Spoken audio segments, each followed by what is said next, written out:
क्या आज जो किसान आंदोलन है खत्म हो जाएगा? कल जो चौथे दौर की बातचीत हुई है उसके बाद क्या आसार नजर आ रहे हैं? तो बड़ी खबर क्या है ये आप देखिए। 4 घंटे तक सरकार और किसान की चौथे दौर की बातचीत चली है। सरकार का 4 फसल की एमएसपी पर खरीद का प्रस्ताव है।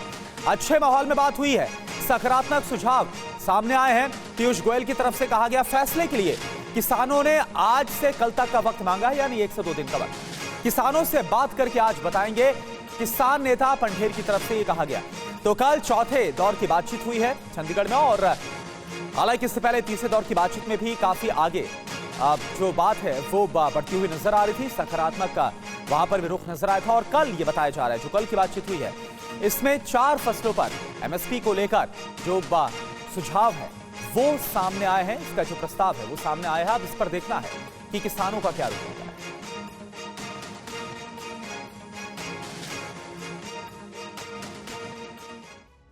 और चलिए अब आपको सुनवाते हैं कि केंद्र सरकार और किसान नेताओं ने आज की बैठक के बाद क्या कहा। Out of the box idea पे चर्चा की है कि सरकार की प्रमोटेड जो कोऑपरेटिव सोसाइटीज हैं, ऐसी संस्थाओं द्वारा जो किसान अपना क्रॉप डाइवर्सिफाई करके या तो तूर दाल बनाए, उड़द दाल बनाए, मसूर की दाल बनाए या मक्का बनाए, उनको 5 साल के लिए एक कॉन्ट्रैक्ट करके एनसीसीएफ और नेफेड गारंटी करेगा कि अगले 5 साल तक जो भी क्रॉप डाइवर्सिफाई करके ये 4 प्रोडक्ट्स बनाएगा, 4 उत्पादन खेती के करेगा, उसको ये संस्थाएं एमएसपी पर खरीदेगी। कोई क्वांटिटी की लिमिट नहीं होगी।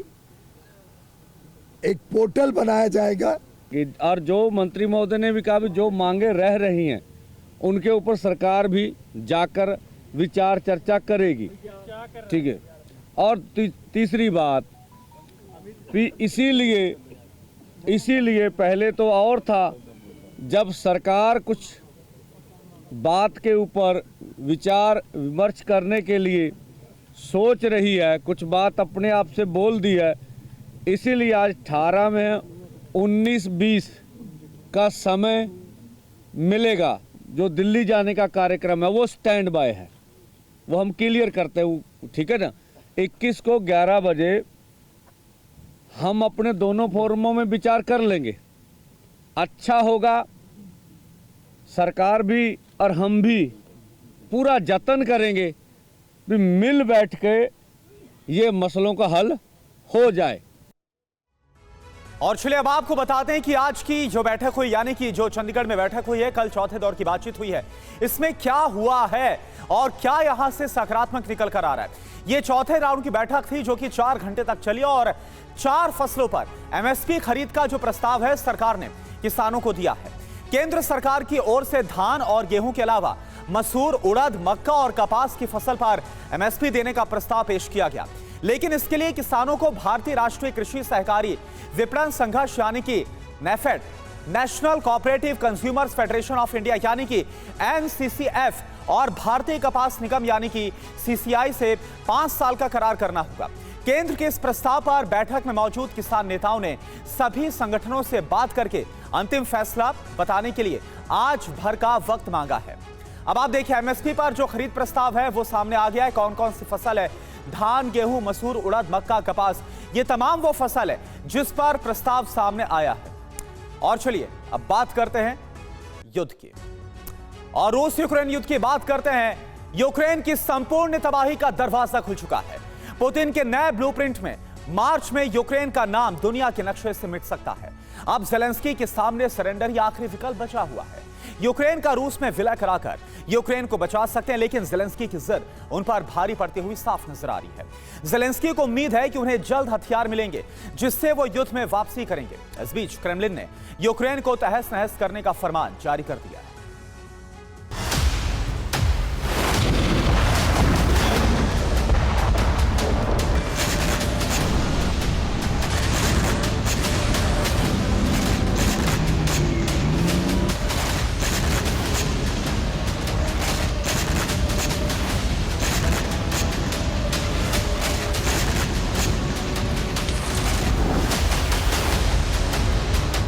आने वाला मार्च यूक्रेन की संपूर्ण तबाही की तारीख लेकर आ रहा है। पुतिन ने कीव विजय का अभियान शुरू कर दिया है।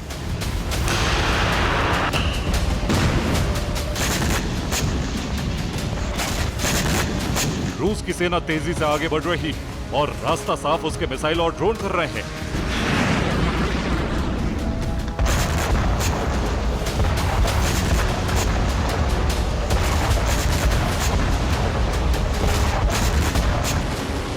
पिछले 24 घंटे में रूस ने 10 से ज्यादा शहरों पर मिसाइल स्ट्राइक की, जिसमें किम की मिसाइल इस्तेमाल की गई। इसके अलावा KH-69 मिसाइल से भी हमले किए गए।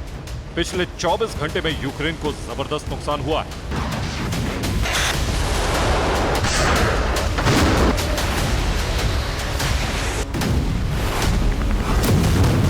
यह तस्वीर उसी का सबूत है कि कैसे यूक्रेन लगातार इलाका खोता जा रहा है। रूस का कब्जा बढ़ता जा रहा है।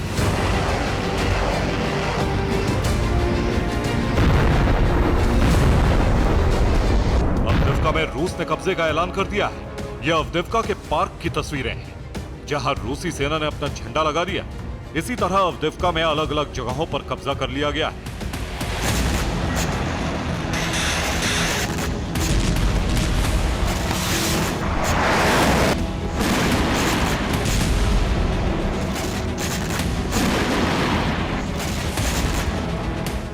स्लोवियांस्क में एक इमारत पर मिसाइल हमला हुआ, जिससे वो पूरी तरह ध्वस्त हो गई। मलबे में दबे लोगों को निकालने के लिए बुलडोजर मंगाना पड़ा।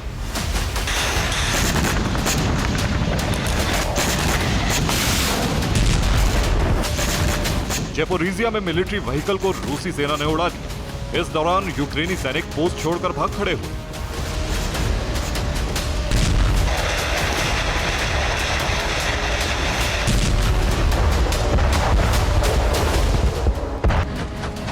ये तस्वीरें भी अवदिव्का से आई हैं, जिसमें रूसी FPV ड्रोन ने यूक्रेनी पोस्ट पर हमला किया। ये ड्रोन हमले का वीडियो है। देखिए कैसे यूक्रेन की 2nd असॉल्ट बटालियन के सैनिकों को तबाह कर दिया।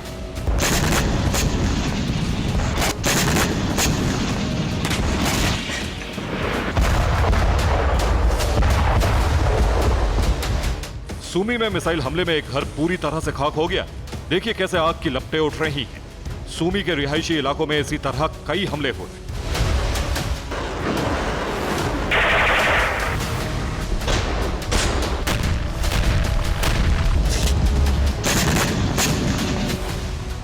स्लोवियांस्क में स्कूल नंबर 18 पूरी तरह जल गया। आग बुझाने की काफी कोशिश की गई, लेकिन स्कूल की पूरी इमारत राख बन गई।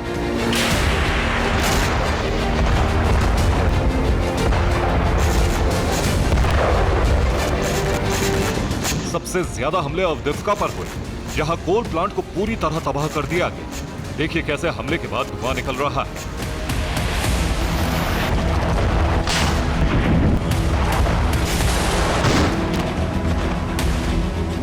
अवदिव्का को धुआं कर दिया, जिसके बाद कई इलाकों पर रूसी फ्लैग लगा दिया। ये रूसी सेना के 114वीं राइफल ब्रिगेड के सैनिक हैं, जिन्होंने अवदिव्का के कोल प्लांट पर हमले के बाद रूसी फ्लैग लगा दिया। सिर्फ अवदिव्का ही नहीं, रूसी सैनिक पूर्वी इलाके में भी कब्जा जमाते हुए आगे बढ़ रहे हैं। रूसी सैनिकों ने डोनेस्क और लिबन में अच्छी खासी बढ़त बना ली है और बाखमुत में वैगनर को उतारकर अपनी जीत पक्की कर ली।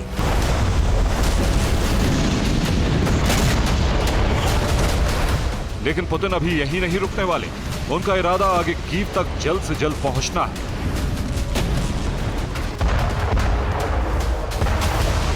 जिससे मार्च तक ज़ेलेंस्की का सरेंडर कराया जा सके।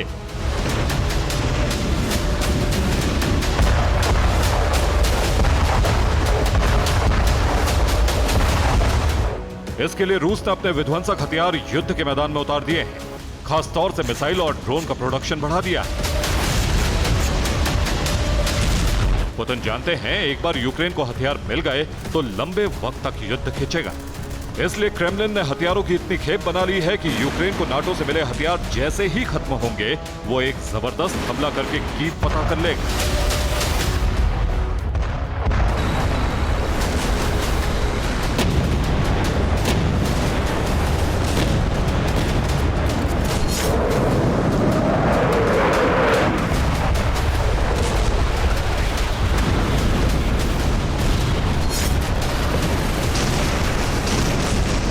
तबाही देखकर साफ पता लगता है कि पुतिन की तैयारी कितनी जबरदस्त है।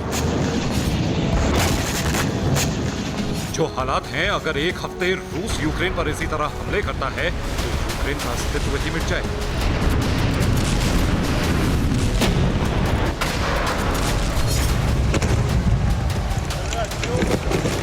पुतिन ने कुछ दिन पहले कहा था यूक्रेन एक आर्टिफिशियल देश है जिसका अंत तय है। क्या पुतिन यूक्रेन के आत्मसमर्पण से भी नहीं मानने वाले? उनका लक्ष्य यूक्रेन का संपूर्ण अंत है।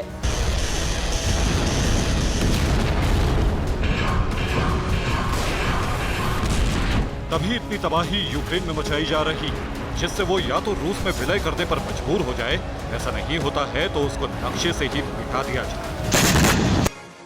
चंडीगढ़ नगर निगम में बड़ा उलटफेर। चंडीगढ़ के मेयर मनोज सोनकर ने इस्तीफा दिया। आम आदमी पार्टी के 3 पार्षद बीजेपी में शामिल हुए हैं। चंडीगढ़ मेयर चुनाव विवाद पर आज सुप्रीम कोर्ट में सुनवाई है।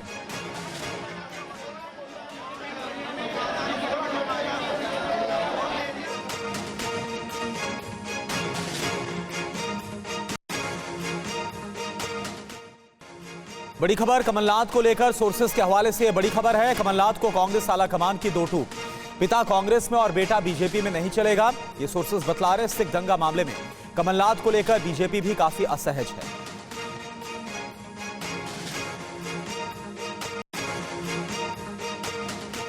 ब्रेक के बाद स्वागत है आपका। बात करते हैं इजराइल और हमास के युद्ध की। इजराइल और हमास के बीच जंग 4 महीनों से चल रही है। इन 4 महीनों में पहली बार ईरानी धरती पर धमाका हुआ है।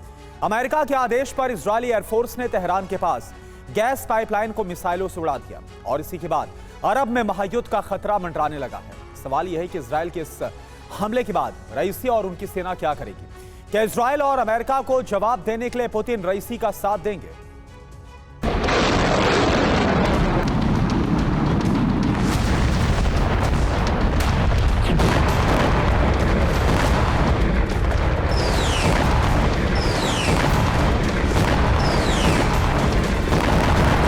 ईरान की धरती पर हुआ ये वो धमाका है जो अरब नाश की सबसे बड़ी वजह बन सकता है।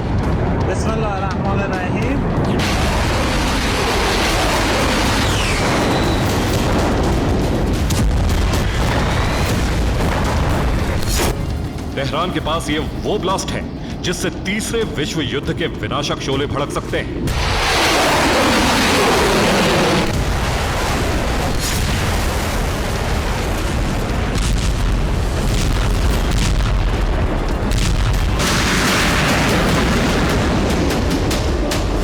बाइडेन और नेतन्याहू ने जो कुछ किया है उससे महाविनाश का सायरन बजने लगा है।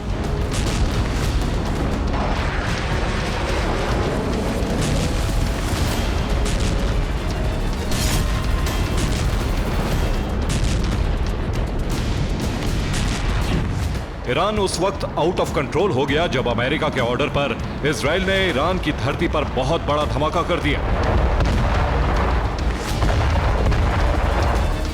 आसमान में उठती इस बारूदी आग को देखिए। ईरान की गैस पाइपलाइन पर कुछ इस तरह से विस्फोट हुआ।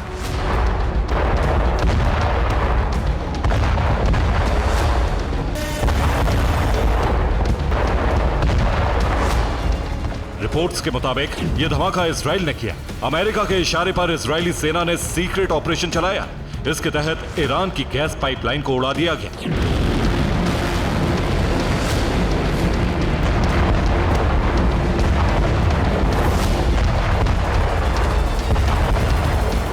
इस विस्फोट के जरिए इजराइल और अमेरिका ने तेहरान को हद में रहने की चेतावनी दी। लाल सागर की जंग को ईरान लगातार भड़का रहा है और यही वजह है कि इस बार सीधा हमला ईरान पर हुआ।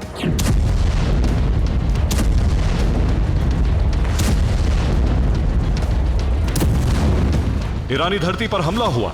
इसके बाद वही हुआ जो होना था। रईसी और उनकी सेना आग बबूला हो गई और इसी के साथ ईरानी फौज ने इजराइल पर हमला करने की तैयारी शुरू कर दी।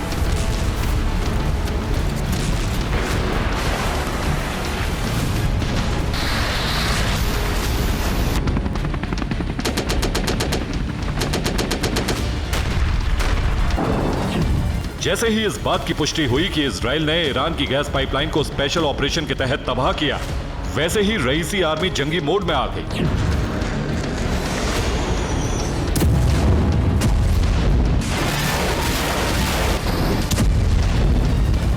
ईरानी सेना ने उन हथियारों की झलक दिखला दी जिसे उसने अब तक दुनिया की नजरों से छिपा कर रखा था।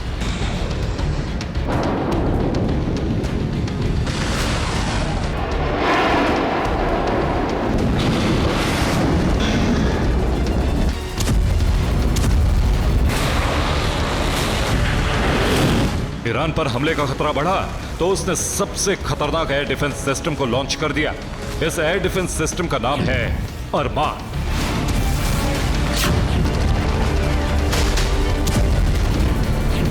अरमान ही वो अस्त्र है जो अब ईरानी धरती की सुरक्षा करेगा।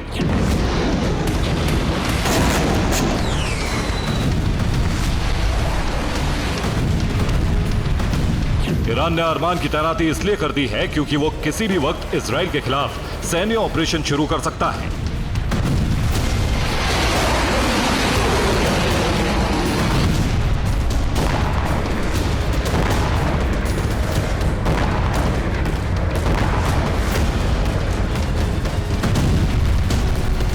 ऐसे में इजराइल और अमेरिका ईरान पर पलटवार करेंगे। अरमान इसी पलटवार से तेहरान को बचाएगा।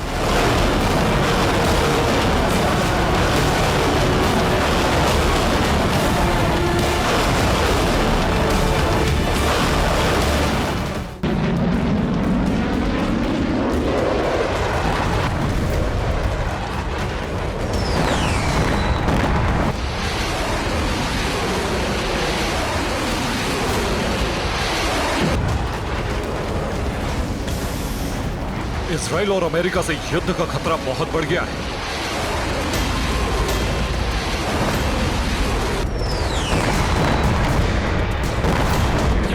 इन खतरों से निपटने के लिए ईरान भी तेजी से सैन्य तैयारी कर रहा है।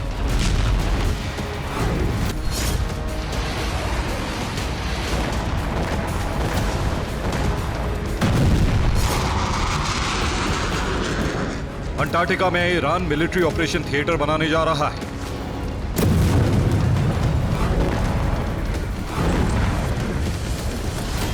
ये सैन्य बेस अमेरिका को काउंटर करने के लिए बनाया जा रहा है। यहां ईरान अपनी घातक मिसाइलों को डिप्लॉय करेगा।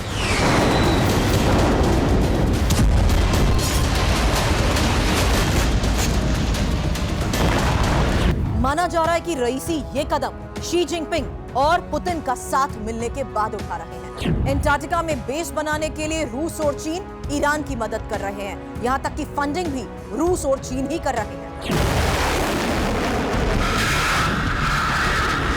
रईसी की जंगी तैयारी यही नहीं रुकी, वो एक साथ 4 परमाणु प्लांट बना रहे हैं। अमेरिका और इजराइल का दावा है कि ईरान इन प्लांट के जरिए परमाणु बम बनाएगा। इसके जरिए वो एटमी कार्यक्रम को आगे बढ़ाएगा। यह दावा अमेरिकी इंटेलिजेंस की रिपोर्ट के आधार पर किया गया है।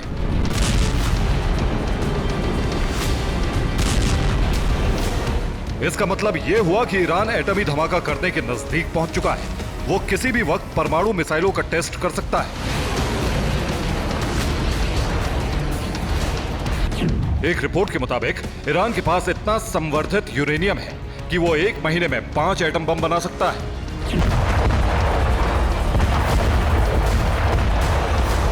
ईरान का यही वो परमाणु कार्यक्रम है जो न सिर्फ इजराइल बल्कि अमेरिका के लिए भी खतरा बन गया है। यही वजह है कि अमेरिका ने इस बार ईरान की धरती पर हमला करवाकर रईसी और उनकी सेना को हद में रहने का संदेश दे दिया। लेकिन इजराइल के हमले से तेहरान बौखला गया। उसने हूती को हमले तेज करने का आदेश दे दिया।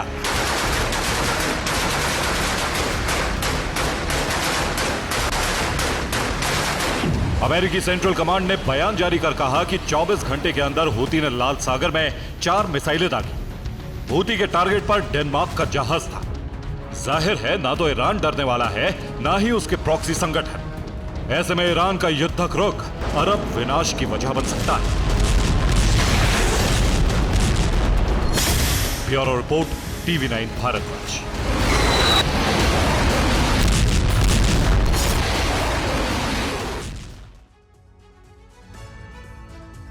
तो बीते 4 महीनों से जारी गाजा में आईडीएफ का मिलिट्री ऑपरेशन किसी भी वक्त थम सकता है, क्योंकि जल्द ही गाजा पर आईडीएफ का कंट्रोल होने वाला है।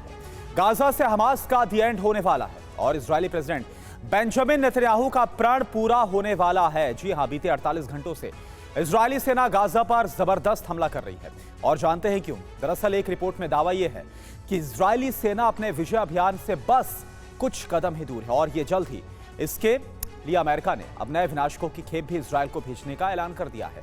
तो सवाल है कि क्या गाजा का युद्ध अब आखिरी फेज में पहुंच गया है? आप देखिए।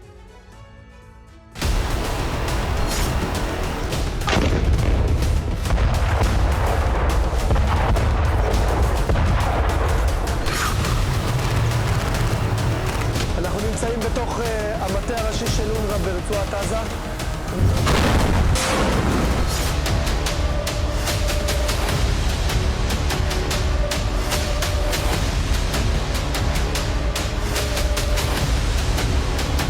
गाजा का गदर हर नए दिन के साथ विध्वंसक और विनाशक होता जा रहा है, क्योंकि हमास के खात्मे के लिए इजराइल ने अपने बारूदी जखीरे खोल दिए, जिसका नतीजा ये हुआ कि 365 स्क्वायर किलोमीटर में फैले गाजा पट्टी का कोना कोना बारूद से सन चुका है।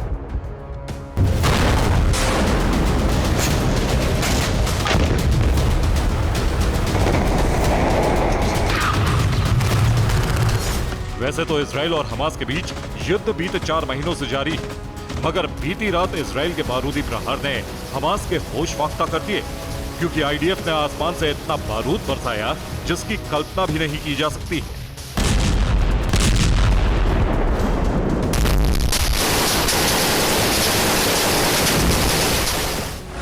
जी हां, बीती रात इजरायली सेना ने गाजा से लेकर वेस्ट बैंक तक ताबड़तोड़ हमले किए।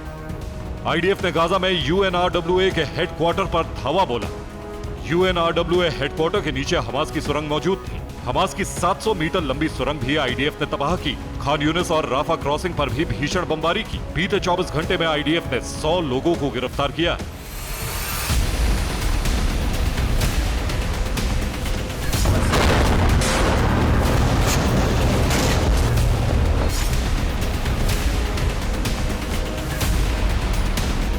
गाजा पट्टी में मौजूद हमास के तमाम ठिकानों को इजराइल के लड़ाकू विमानों ने चुन चुन कर निशाना बनाया। हमास के तमाम सेंटर्स और इमारतों को नेस्तनाबूद किया गया। और सिर्फ गाजा पट्टी में ही नहीं, बल्कि बीती रात गाजा पट्टी के साथ साथ वेस्ट बैंक में भी जबरदस्त बमबारी की गई। इजरायली ट्रूप्स ने वेस्ट बैंक के जैनिन शहर और दक्षिणी गाजा के राफा इलाके को आसमानी प्रहार में धुआं धुआं कर दिया।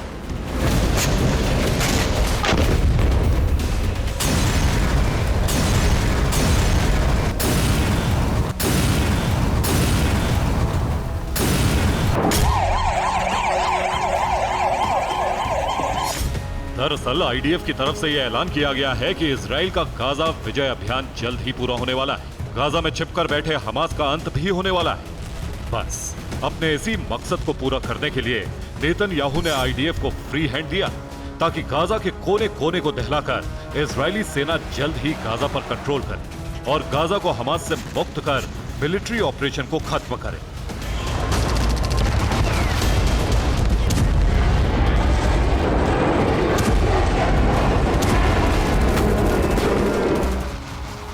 आपको बता दें कि पहली बार इजराइल ने गाजा से वेस्ट बैंक तक फुल फ्लेजेड हमला किया, वो भी सॉलिड प्लानिंग और तैयारी के साथ। जानते हैं गाजा पट्टी से लेकर वेस्ट बैंक तक इजराइल की सेना ने किन विध्वंसकों का इस्तेमाल किया। मसलन इजराइल का पहला लड़ाका F-15C बाज लड़ाकू विमान, इजराइल का दूसरा लड़ाका F-15I Ram fighter jet, Israel का तीसरा लड़ाका F-16I सोफा लड़ाकू विमान, इजराइल का चौथा लड़ाका F-35 आदर स्टेल्थ फाइटर, इजराइल का पांचवा लड़ाका M270 मल्टीपल रॉकेट लॉन्चर। हैरानी इस बात की है कि गाजा पर इजराइल के विस्फोटक हमलों से पूरे अरब वर्ल्ड में कोहराम मचा हुआ है। अरब के कई देश इजराइल के खिलाफ खड़े हो चुके हैं। नेतन्याहू की घेराबंदी की जा रही है। ईरानी समर्थित प्रॉक्सी संगठन भी इजराइल पर हमले कर रहे हैं। बावजूद इसके इजराइल के आक्रामक तेवर बरकरार है। गाजा पर प्रचंड हमले जारी हैं और हमास का दी एंड करने के लिए मिलिट्री ऑपरेशन भी चरम पर है। मगर इसी बीच दावा यह भी किया जा रहा है कि जल्द ही इजराइल पहले से ज्यादा खतरनाक हमले करेगा, और वो भी विध्वंसक हथियारों के साथ।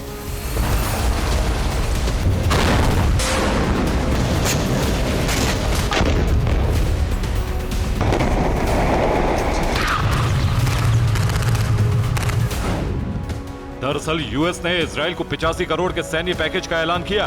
पेंटागन की तरफ से नए हथियारों की खेप इजराइल को मिलेगी, जिनमें MK-82 बम और JDM स्मार्ट बम की खेप शामिल है। इसके अलावा अमेरिका अनगाइडेड बम भी इजराइल को भेजेगा।